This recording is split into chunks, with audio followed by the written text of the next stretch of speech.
জানব রাজধানী উন্নয়ন কর্তৃপক্ষের পূর্বাচল নতুন শহর প্রকল্পের যতগুলা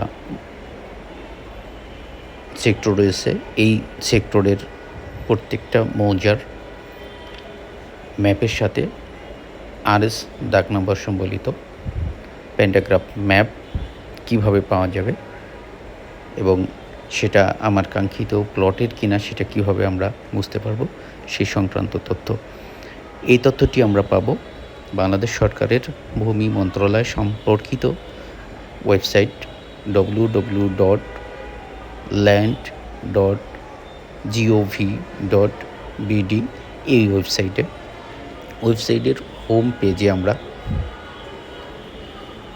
রাজুক পূর্বাচল নতুন শহর প্রকল্পের সকল মৌজার সমন্বিত তথ্য সংক্রান্ত যে লিঙ্কটি আছে সেই লিঙ্কে ক্লিক করলে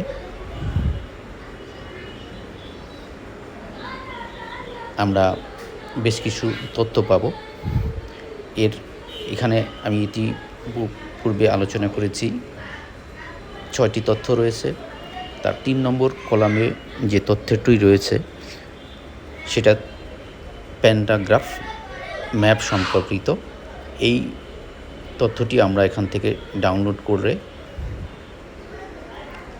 যে সমস্ত বিষয় আমরা জানতে পারবো।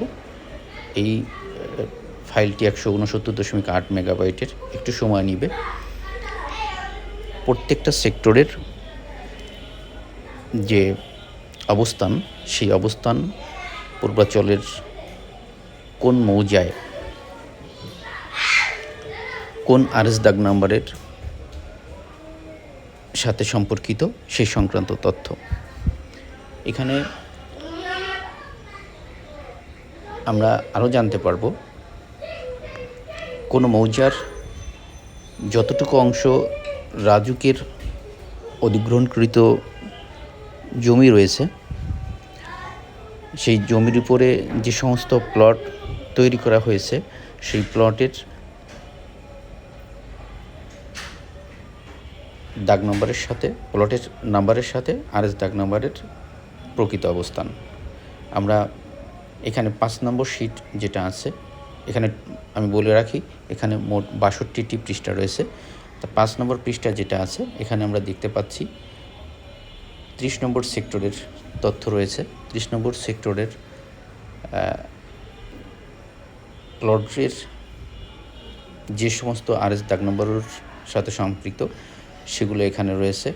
এটা কোন মৌজার ম্যাপ সেটা বোঝার জন্য আমাদেরকে এই সেক্টরের ডাইনে লিজেন্ডের যে কলাম রয়েছে এখানে কালার বেসড মৌজার নাম লেখা রয়েছে। আমাদের প্যান্টাগ্রাফ ম্যাপের যে কালার RS দাগ নম্বরের সাথে যে কালার এখানে দেখা যাবে, আমরা এই লিজেন্ডের থেকে সেই কালার মিল করে ওই মৌজার নাম জানতে পারবো। আমরা এখানে যে সমস্ত শিটে কোনো প্লটের অবস্থান দেখতে পাবো না, তার মানে হচ্ছে এই সমস্ত শিটের মৌজার এই অংশে রাজুকের কোনো প্লট তৈরি করা হয়নি। বাকি যে অংশগুলোতে প্লট তৈরি করা হয়েছে সেগুলোর ম্যাপ এখানে আমরা দেখতে পাবো। আমরা চাইলে এটা ডাউনলোড করে আমার যে কাঙ্ক্ষিত সেক্টর সেই সেক্টর এর নির্দিষ্ট রাস্তার নির্দিষ্ট প্লট আমরা খুঁজে পেতে পারি। ধন্যবাদ।